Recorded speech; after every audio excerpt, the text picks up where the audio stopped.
بسم اللہ الرحمن الرحیم۔ السلام علیکم۔ یہ چیپٹر ایک انتہائی حساس موضوع پر ہے، ایک ایسا موضوع جس نے پچھلے 150 سال میں کئی ابہام پیدا کیے ہیں، لیکن ان ابہام کی وجہ صرف اس کی حساسیت تھی۔ کوئی اس موضوع پر کھل کر بات کرنے کو تیار نہیں ہوتا تھا۔ میں اس چیپٹر کو 2 حصوں میں تقسیم کر رہا ہوں۔ پہلا حصہ اس موضوع کی سنجیدگی اور حساسیت پر بات کرے گا، تاکہ آپ سمجھ سکیں کہ معاملات اتنے سیدھے ہیں نہیں جتنے ہم کہہ دیتے ہیں۔ پہلے حصے میں کئی سوالات بھی کھڑے ہوں گے جو بظاہر ایک ڈیڈ اینڈ، ایک بند گلی نظر آئیں گے، لیکن اس چیپٹر کا دوسرا حصہ آپ کو ان سوالوں کے جوابات دینے کے لیے تیار کرے گا۔ تاریخ میں فاسلز ایک لمبے عرصے سے مل رہے ہیں، اور فاسلز ان ہڈیوں کو کہتے ہیں جو لاکھوں سال سے زمین میں دبی ہوئی ہوں۔ یہ فاسلز کبھی ڈائنوسورز کے ہوتے اور کبھی معدوم ہو چکے جانوروں کے، لیکن 1856 کے جرمنی میں ایک ایسی دریافت ہوئی جس نے مستقبل کی دنیا کو بدل کر رکھ دیا اور بہت سے مذاہب کو چیلنج بھی کیا، حتیٰ کہ مسلمانوں کو بھی۔ یہ دریافت تھی ایک انسان نما کھوپڑی کی، اور انسان نما کا مطلب یہ ہے کہ اس کھوپڑی کی شیپ تو بالکل انسانوں والی تھی، لیکن وہ دریافت انسانی کھوپڑی سے کہیں زیادہ بڑی اور کہیں زیادہ چپٹی تھی، جیسے انسان جیسی کوئی مخلوق ہو۔ اس کھوپڑی کی عمر معلوم کرنے کے لیے ایک سائنٹیفک میتھڈ اپنایا گیا جسے کاربن ڈیٹنگ کہتے ہیں، اور اس ٹیکنیک سے پتہ چلا کہ یہ کھوپڑی تو لاکھوں سال پرانے کسی مخلوق کی ہے جو کہ انسان جیسی تھی۔ لیکن ان لاکھوں سال کے دعوے میں تھوڑا سا شک کرنا ضروری ہے، کیونکہ کاربن ڈیٹنگ ٹیکنیک میں اگر سیمپل یعنی جس چیز کی عمر معلوم کی جا رہی ہے اس میں تھوڑی سی بھی ملاوٹ ہو جائے تو بہت غلط رزلٹ سامنے آتا ہے۔ کاربن ڈیٹنگ ایک بہت زیادہ قابل اعتبار طریقہ نہیں ہے، اسی لیے جہاں ایک طرف کھدائی کے دوران ایک کے بعد ایک فاسلز ملنے لگے، وہیں دوسری طرف ان کی عمریں معلوم کرنے کے لیے کاربن ڈیٹنگ کے علاوہ بھی نئی سے نئی ٹیکنالوجی ایجاد ہوتی چلی گئی، مثلا ریڈیو کاربن ڈیٹنگ، مثلا الیکٹران پیرامیگنیٹک ریزوننس، مثلا تھرمولومینیسنس ڈیٹنگ، مثلا ریڈیومیٹرک ڈیٹنگ، مثلا انکریمنٹل ڈیٹنگ، اور اس وقت ان ڈھانچوں یا ان کھوپڑیوں کی عمریں معلوم کرنے کے لیے جدید ترین ٹیکنالوجی میں ایکسلریٹڈ میس اسپیکٹرومیٹری اور یورینیم تھوریم میتھڈز شامل ہیں۔ یہ وہ میتھڈز ہیں، یہ وہ ٹیکنیکس ہیں، وہ طریقہ کار ہیں جو کسی بھی چیز کے پگمنٹس کو ڈائریکٹ سیمپل کر کے بتا دیتے ہیں کہ فلاں چیز اتنے ہزار یا اتنے لاکھ سال پرانی ہے۔ تو اب 2 سوال کھڑے ہوتے ہیں کہ ان کھوپڑیوں کی عمر معلوم کرنے کا ایک طریقہ ناقابل اعتبار ہو سکتا ہے، دوسرا طریقہ ناقابل اعتبار ہو سکتا ہے، تیسرا ناقابل اعتبار ہو سکتا ہے، لیکن جب تمام ٹیکنالوجیز ایک جیسا رزلٹ دکھائیں تو پھر یقین کرنا پڑ جاتا ہے کہ وہ واقعی لاکھوں سال پرانے ڈھانچے ہیں۔ تو دوسرا سوال یہ کہ ایک ڈھانچہ فراڈ ہو سکتا ہے، 2 ڈھانچے فراڈ ہو سکتے ہیں، 10 ڈھانچے فراڈ ہو سکتے ہیں، اور یہ سچ ہے کہ لوگوں نے فیک ڈھانچے بنائے بھی ہیں، لیکن یہ بھی سچ ہے کہ اب تک 6000 ایسے ڈھانچے مل چکے ہیں جن کی آتھینٹیسٹی میں، جن کے سچے ہونے میں، جن کا حقیقی ہونے میں کوئی شک نہیں ہے کہ وہ واقعتاً لاکھوں سال پرانے ہیں۔ اور اس سے ایک بہت ہی خوفناک تھیوری پیدا ہوئی کہ یہ کھوپڑیاں کسی ایسی عجیب و غریب مخلوق کی ہیں کہ جو انسان سے پہلے اس زمین میں آباد تھی، اور انسان کے بجائے جانوروں کے زیادہ قریب تھی، اور انسان اسی کی نسل سے آگے پیدا ہوئے، اور اس تھیوری کو نام دیا گیا تھیوری آف ایوولوشن، یعنی نظریہ ارتقاء۔ اب یہ ایک بڑی پریشان کن دریافت تھی، اور ماڈرن نسل کے ذہن میں طرح طرح کے شک اور شبہات پیدا ہونے لگے کہ کیا واقعی ایوولوشن سچ ہے؟ کیا واقعی انسان کسی ایسی حیوان نما مخلوق کی نسل سے ہے؟ اور اگر یہ بات سچ ہے تو یہ تھیوری کسی بھی الہامی مذہب سے بہت زبردست طریقے سے ٹکرا رہی تھی کہ پہلے انسان حضرت آدم مٹی سے بنے تھے، اور یہ تھیوری کہتی ہے کہ انسان کسی حیوان نما مخلوق سے بنا تھا۔ اب اس ٹکراؤ سے نمٹنے کے لیے تمام مذاہب نے اپنی اپنی تھیوریز پیش کی۔ عیسائیوں نے یہ کہہ کر رد کر دیا کہ یہ سب ڈھانچے، یہ سب فاسلز وغیرہ جھوٹ ہیں، فراڈ ہیں، انہیں خدا نے صرف ہمارا ایمان ٹیسٹ کرنے کے لیے زمین میں رکھا ہے۔ ایسے یہودیوں نے بھی انہیں جھوٹا کہہ کر جان چھڑا لی، لیکن مسلمانوں میں اوپینین ڈیوائیڈ ہونا شروع ہو گئی، رائے تقسیم ہونا شروع ہو گئی۔ کچھ اسکالرس نے خاموشی اختیار کر لی، کچھ اسکالرس نے ایوولوشن کے کچھ حصوں کو مان لیا اور کچھ کا انکار کر دیا، اور کچھ اس بات پر ڈٹ گئے کہ نہیں، ایوولوشن محض ایک تھیوری ہے، صرف ایک اندازہ ہے، ایک دھوکہ ہے۔ لیکن مسئلہ یہ تھا کہ صرف کہہ دینے سے کہ یہ ایک تھیوری ہے، ایک اندازہ، ایک دھوکہ ہے، جان نہیں چھوٹ جاتی۔ ماڈرن ایجوکیشن سے منسلک نسل سوال کرتی ہے، یہاں تک کہ 70s میں ترکی، سعودی عرب، لبنان اور پاکستان وغیرہ کو باقاعدہ ایک کیمپین چلانی پڑی تھی کہ ایوولوشن جھوٹ ہے، فراڈ ہے، دھوکہ ہے۔ آخرکار اسکالرس کی اکثریت نے یہ حل نکالا کہ ہمیں اس موضوع پر توقف سے کام لینا چاہیے، یعنی کہ جو چیز قرآن میں ڈکلیئر نہیں ہوئی ہوئی اس پر بحث کی کوئی ضرورت نہیں ہے۔ اب اس توقف سے فائدے کے بجائے نقصان زیادہ ہوا، اور اس وقت صورتحال کچھ یوں ہے کہ 19% مسلمان، 19% مسلمان یہ ماننے لگ گئے ہیں کہ انسان ایوولوشن ہی کی پیداوار ہے۔ بلکہ 2009 میں جب میکگل یونیورسٹی نے پاکستان کے ہائی سکولز میں ایک سروے کیا تھا اور سٹوڈنٹس کے سامنے یہ سوال رکھا تھا کہ کیا ان فاسلز کو دیکھ کر آپ یہ بات مانتے ہیں کہ ایوولوشن سچ ہو سکتا ہے، تو 86% نے ہاں ہی میں جواب دیا تھا۔ اور 2013 میں پیو ریسرچ کی PEW ریسرچ کی سروے سے یہ پتہ چلا تھا کہ ہاں کہنے والوں کی تعداد بڑھتی چلی جا رہی ہے، یہاں تک کہ ایران اور افغانستان جیسے کنزرویٹو ممالک میں بھی 26% نے ہاں کہی تھی۔ اور یہی وجہ ہے کہ 2014 میں جب داعش نے موصل عراق میں قبضہ کیا تھا تو سب سے پہلے انہوں نے سکولز کے اندر بایولوجی پڑھانے پر پابندی لگائی تھی۔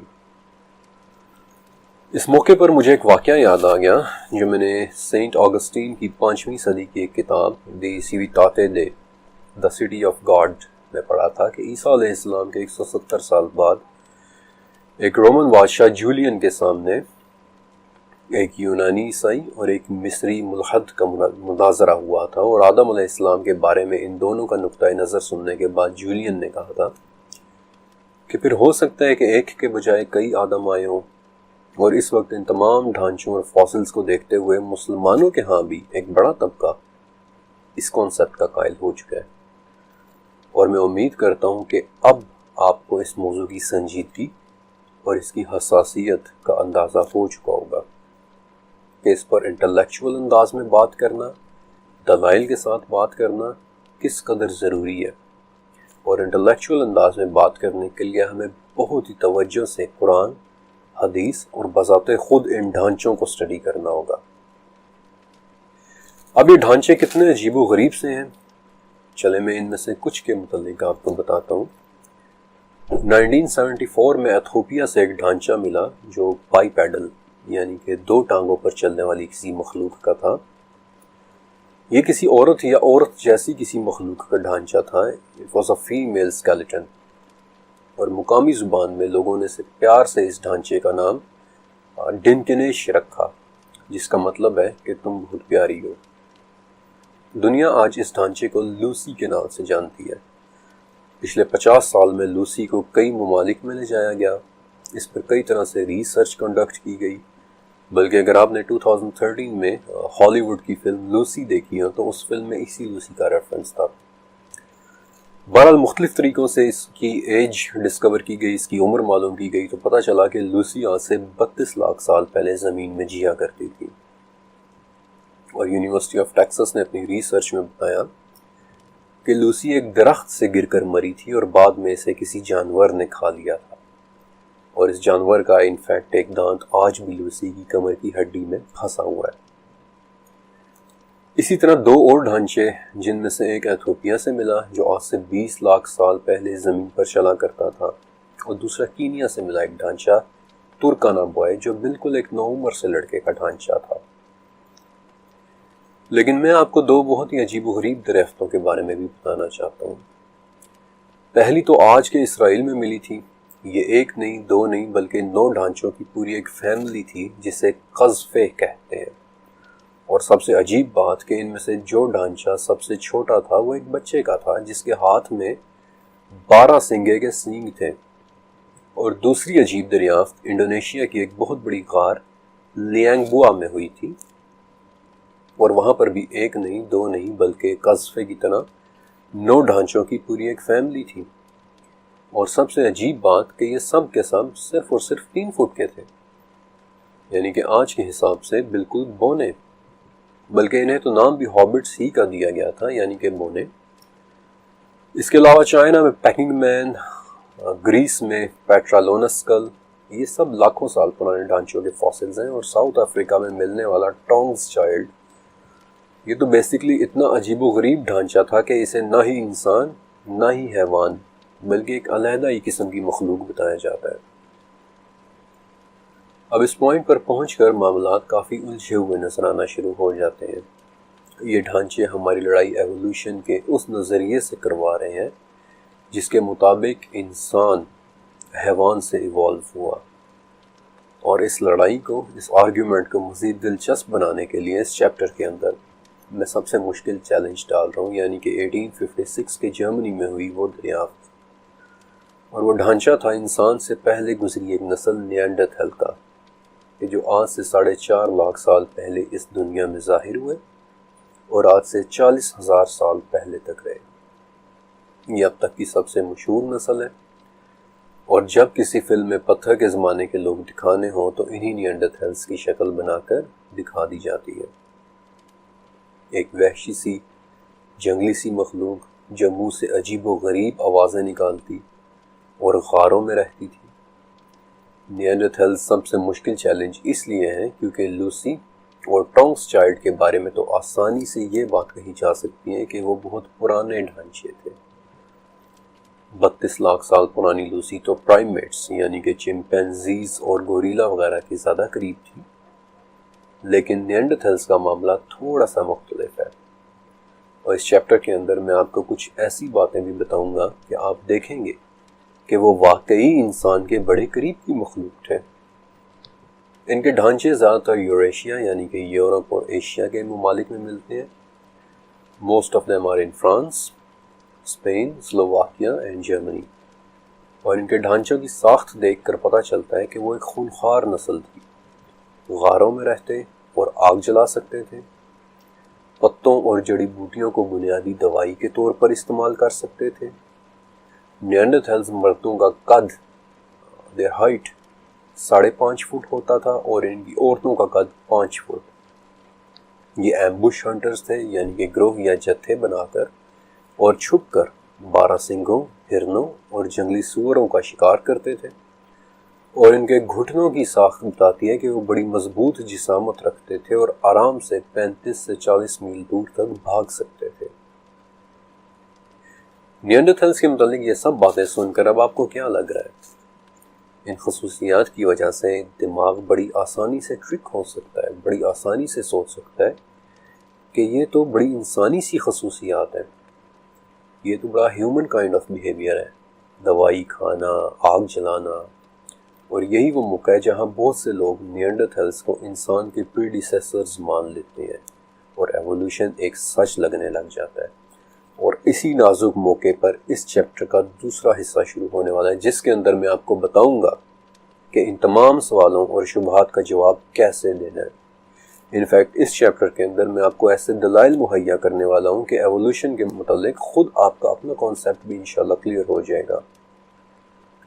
سب سے پہلی اور بڑی بات جو شبہات کو جنم دیتی ہے کہ نیانڈرتھلز آگ کا استعمال کرنا جانتے تھے، وہ آگ کو کنٹرول کرنا جانتے تھے۔ یہ بات ہمیں اس طرح سے پتہ چلتی ہے کہ نیانڈرتھلز کی غاروں میں چھتوں اور دیواروں پر مینگنیز ڈائی آکسائڈ ملتی ہے، جو بیسیکلی آگ کے جلنے کے بعد پیدا ہوتی ہے۔ لیکن کیا آگ لگانا، آگ جلانا ان کے انسان ہونے کا ثبوت ہے؟ اس زمین کے اوپر آگ کا استعمال پچھلے 8 لاکھ سال سے ہو رہا ہے، لیکن آگ صرف انسان ہی کنٹرول کرنا نہیں جانتا۔ انسان کے علاوہ بھی کچھ مخلوقات ہیں جو آگ کا استعمال کرتی ہیں۔ آپ نے کبھی آسٹریلیا کے دی بلیک کائٹ نامی ایک عقاب کے متعلق سنا ہے؟ ایک لمبے عرصے تک یہی سمجھا جاتا رہا کہ جب بھی جنگل میں آگ لگتی ہے، بلیک کائٹ آگ کی وجہ سے گھاس میں اڑتے ہوئے کیڑوں کو پکڑنے کے لیے ان کی طرف لپکتا ہے۔ لیکن اب آ کر یہ پتہ چلا ہے کہ یہ آگ اکثر لگاتا ہی بلیک کائٹ ہے۔ یہ سورج کی حدت میں پڑی سوکھی لکڑیوں کو ڈھونڈتا اور انہیں اٹھا اٹھا کر ایک خشک جگہ جمع کر لیتا ہے۔ اب شدید گرمی سے ان لکڑیوں میں آگ لگ جاتی ہے اور پھر بلیک کائٹ انہیں اٹھا اٹھا کر گھاس پر پھینکتا ہے، جس سے گھاس کے اندر چھپے کیڑے باہر نکل آتے ہیں اور یہ انہیں کھا جاتا ہے۔ آگ کا استعمال صرف انسان نہیں اور بھی مخلوقات جانتی ہیں، اور نیانڈرتھلز انہی مخلوقات میں سے ایک مخلوق تھے۔ دوسری بات کہ نیانڈرتھلز کی ایک ایسی عادت تھی جس سے اکثر لوگ اس شک میں مبتلا ہو جاتے ہیں کہ شاید وہ انسانی پریڈیسیسرز تھے، اور وہ بات یہ ہے کہ وہ لوگ جڑی بوٹیوں اور پتوں کو ایک بنیادی سی دوائی کے طور پر استعمال کر سکتے تھے۔ لیکن کیا ہربل دوائیوں کا استعمال ان کے انسان ہونے کی دلیل ہے؟ دوائی دنیا کا ہر جاندار استعمال کرتا ہے۔ برازیل کے مکا پیرٹس ایک خاص قسم کی مٹی کھاتے ہیں جس سے ان کے پیٹ کے اندر موجود کیڑے اور بیکٹیریاز مر جاتے ہیں۔ اسی طرح میڈغاسکر کے پریگننٹ لیمرز وہ اپنی پریگننسی کے دوران انجیر کے پتے کھاتے ہیں جس سے فیمیل لیمرز میں دودھ کی پیدائش بڑھ جاتی ہے۔ پھر کینیا کی پریگننٹ ہتھینیاں بھی اپنی پریگننسی کے دوران کچھ ایسے پتے کھاتی ہیں جنہیں وہ اپنی نارمل یا یوزول ڈائٹ میں نہیں کھاتی۔ بلکہ شاید آپ یہ سن کر حیران ہوں گے کہ برازیل کے اسپائڈر منکیز اپنے میٹنگ سیزن کے دوران خاص قسم کے پھل کھانا شروع کر دیتے ہیں، اور یہ وہ خاصیت ہے جسے آج تک ہم صرف انسانوں کے ساتھ ہی خاص سمجھتے چلے آئے تھے۔ آپ کی دلچسپی کے لیے بتا دیتا ہوں کہ پورے اینیمل کنگڈم میں جانوروں کی جڑی بوٹیوں اور پتوں کو دوائی کے طور پر استعمال کرنے کی پوری ایک سٹڈی ہے، جسے زو فارماکوگنوسی کہتے ہیں، جس کا لفظی مطلب یہ ہے کہ جانوروں کا ادویات کے متعلق علم۔ دوائیاں انسان کے علاوہ بھی مخلوقات استعمال کرتی ہیں، اور نیانڈرتھلز بھی انہی مخلوقات میں سے ایک تھے۔ تیسری اہم بات جو نیانڈرتھلز کو انسان کا ہی ایک پریکرسر ماننے کے حوالے سے دلیل ہے کہ وہ گروہوں کی صورت میں شکار کرتے تھے، جتھا بنا کر جھاڑیوں میں چھپ کر بیٹھ جاتے اور اپنے شکار کا انتظار کرتے۔ اور اس سوال کا جواب تو شاید سب سے آسان ہے۔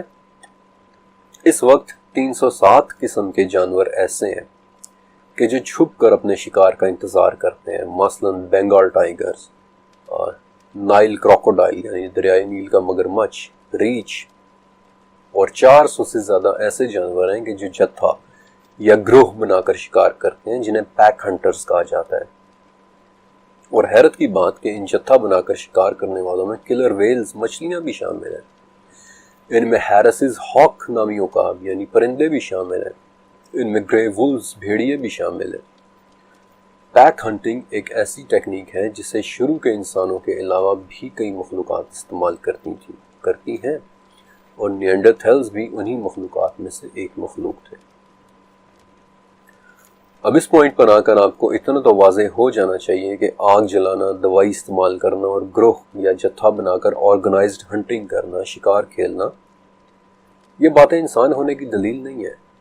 انسانوں کے علاوہ بھی مخلوقات یہ خصوصیات رکھتی ہیں، لیکن یہاں سے آگے اب میں آپ کو کچھ ایسی باتیں بتاؤں گا جن سے آپ بہت ہی آسانی سے نیانڈرتھلز اور انسان میں فرق کر سکیں گے، اور سب سے اہم دلیل میں سب سے آخر میں آپ کے سامنے رکھوں گا۔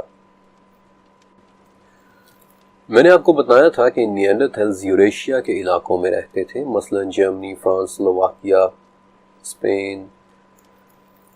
یہ وہ ممالک ہیں جہاں سردیاں زیادہ ہوتی ہیں، دن چھوٹے اور راتیں لمبی ہوتی ہیں، اور جب نیانڈرتھلز وہاں رہ رہے تھے تو اس وقت دنیا میں ایک آئس ایج کا دور چل رہا تھا، یعنی کہ آدھی سے زیادہ دنیا برف میں ڈھکی ہوئی تھی، اور یہ دور یعنی لاسٹ گلیشیل پیریڈ تو نیانڈرتھلز کے معدوم ہونے کے بعد کہیں جا کر ختم ہوا ہے۔ تو ایک سوال کھڑا ہوتا ہے کہ اگر نیانڈرتھلز انسان تھے یا انسان کا کوئی پریکرسر تھے تو وہ گرم علاقوں کی طرف کیوں نہیں مائگریٹ کر گئے؟ وہ تو 35-40 میل بھاگ سکتے تھے آرام سکون سے۔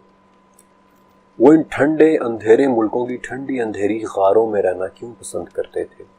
اس سوال سے دو بہت ہی اہم باتیں سیکھنے کو ملتی ہیں۔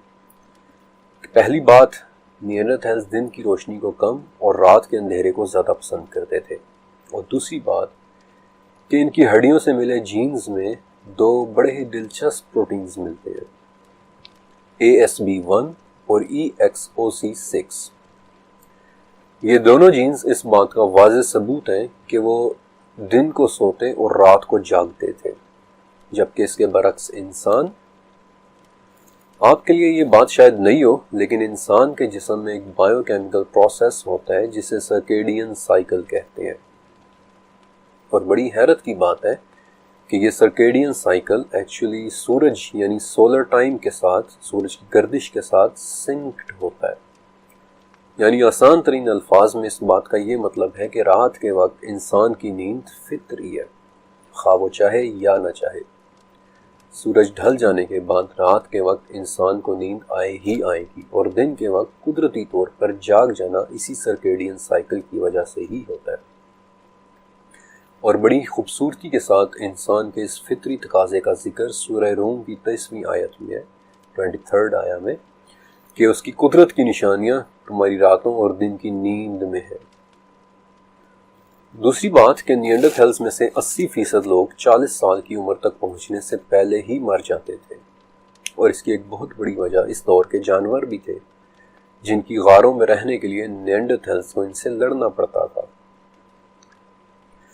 2016 میں نیانڈرتھلز کے 124 ڈھانچوں پر بڑی گہرائی سے ایک اسٹڈی کی گئی تھی، جس سے یہ پتا چلا کہ ان 124 میں سے 92 نیانڈرتھلز کو جانوروں نے ہی مار ڈالا تھا، اور ان جانوروں میں سب سے زیادہ حملے کیو بیئر یعنی غاروں میں رہنے والے ریچھ، پھر دوسرے نمبر پر بڑے بڑے دانتوں والے سملڈون شیر، اور تیسرے نمبر پر بھیڑیوں کے حملے سے مرنے والی نیانڈرتھلز سے، اور باقی 32 نیانڈرتھلز خوراک کی تلاش میں مر گئے یا انہوں نے ایک دوسرے کو ہی مار دیا، جس کے متعلق میں آپ کو تھوڑا بعد میں چل کر بتاؤں گا۔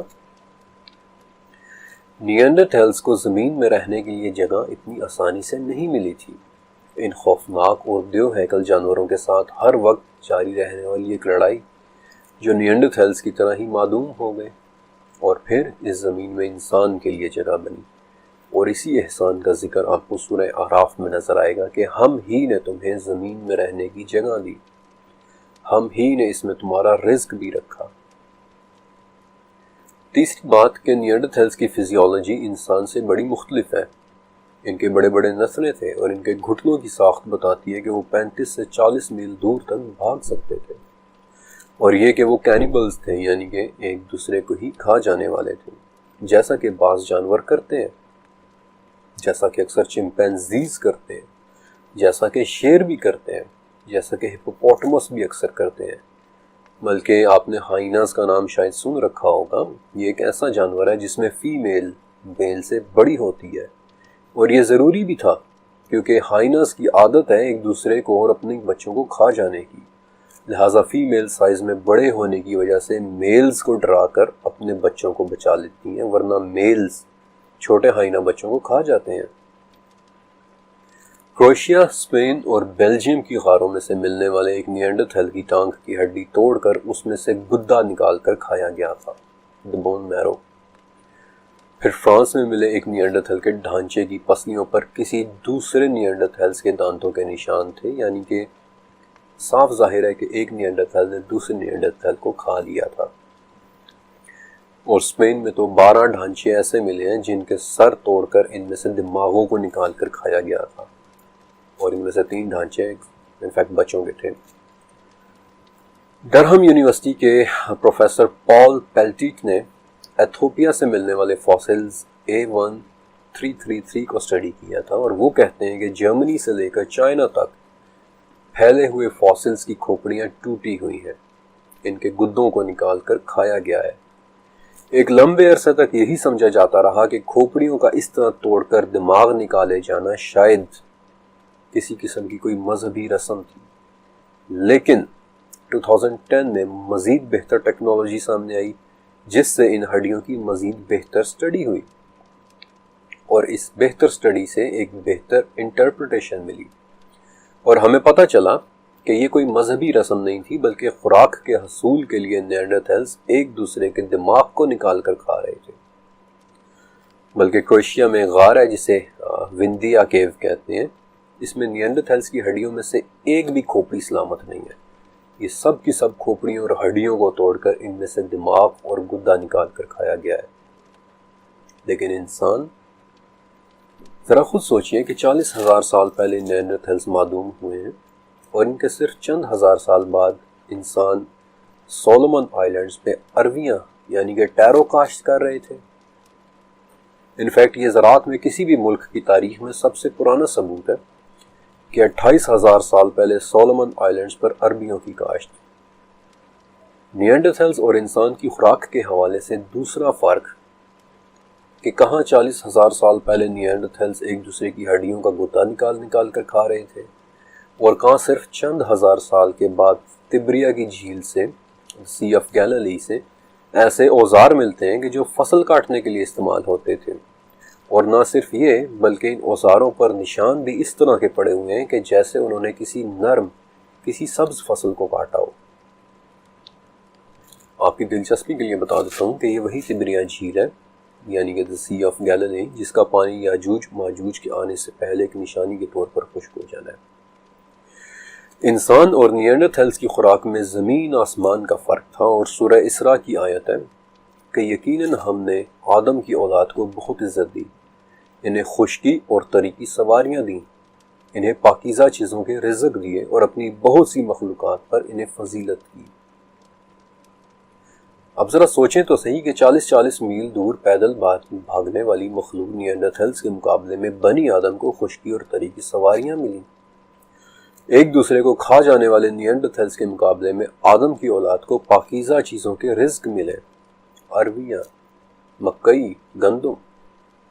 ابن عباس سے مروی ہے کہ آدم علیہ السلام نے اس دنیا میں جو پہلی خوراک کھائی وہ گندم تھی، اور ذرا اس آیت کے آخری حصے پر غور کریں کہ ہم نے بنی آدم کو اپنی بہت سی مخلوقات پر فضیلت عطا کی، اور ان بہت سی مخلوقات میں نیانڈرتھلز یقیناً شامل ہے۔ اب تک آپ کو اتنا واضح ہو جانا چاہیے کہ نیانڈرتھلز انسان سے مختلف ایک علیحدہ مخلوق تھے، صرف اور صرف فطری تقاضوں والی ایک مخلوق جس کا مقصد صرف کھانا، پینا، سونا اور افزائش نسل کرنا تھا۔ اور میں آپ کو اس کی بھی دلیل سورہ شعراء سے پیش کرتا ہوں کہ اس سے ڈرو جس نے تمہیں تخلیق کیا اور تم سے پہلے کے لوگوں کو بھی۔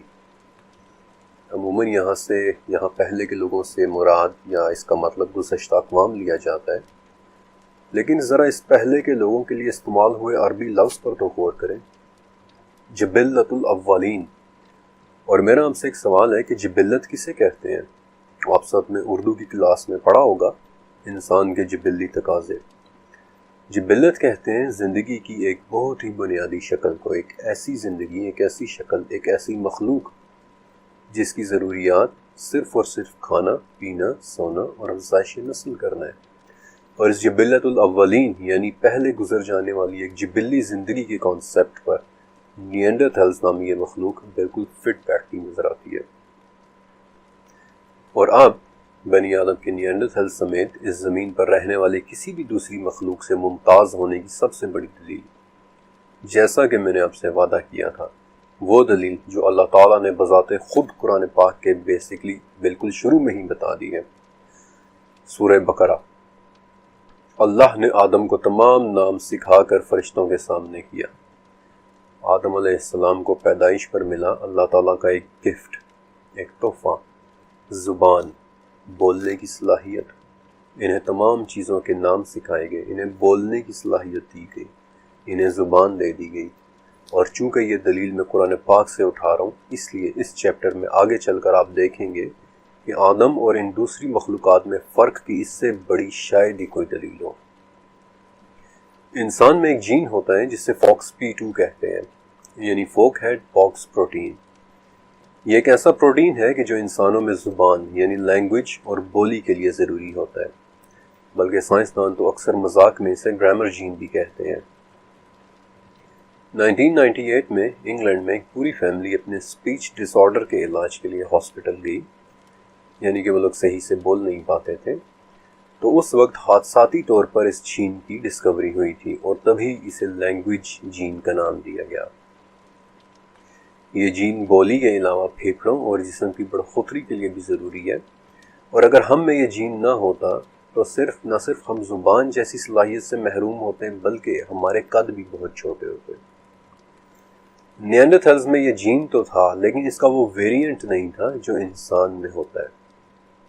اس بات کا آسان ترین الفاظ میں یہ مطلب ہے کہ نیانڈرتھلز صرف آوازیں نکال سکتے تھے، بلکہ ڈاکٹر لیبرمن فلپ نے بڑی محنت سے نیانڈرتھلز کا ووکل ٹریکٹ یعنی گلے کا بولنے والا حصہ بھی تیار کیا تھا اور نیانڈرتھلز کی قدرتی آواز بنانے کی پوری کوشش کی تھی، لیکن آخر نتیجہ یہ نکلا کہ نیانڈرتھلز زیادہ سے زیادہ ایک نومولود بچے کی طرح آواز نکال سکتے تھے۔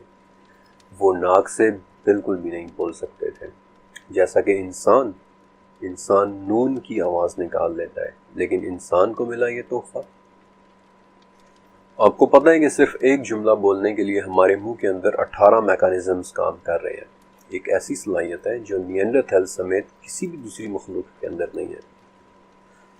لیکن ابھی تو اس چیپٹر کا سب سے دلچسپ حصہ شروع ہوا ہے، کیونکہ یہ حصہ بات کرے گا اللہ کے آدم علیہ السلام کو دیے گئے تحفوں میں سے ایک تحفے کی، تمام چیزوں کے نام سکھا دیے جانے کی، لینگویج کی۔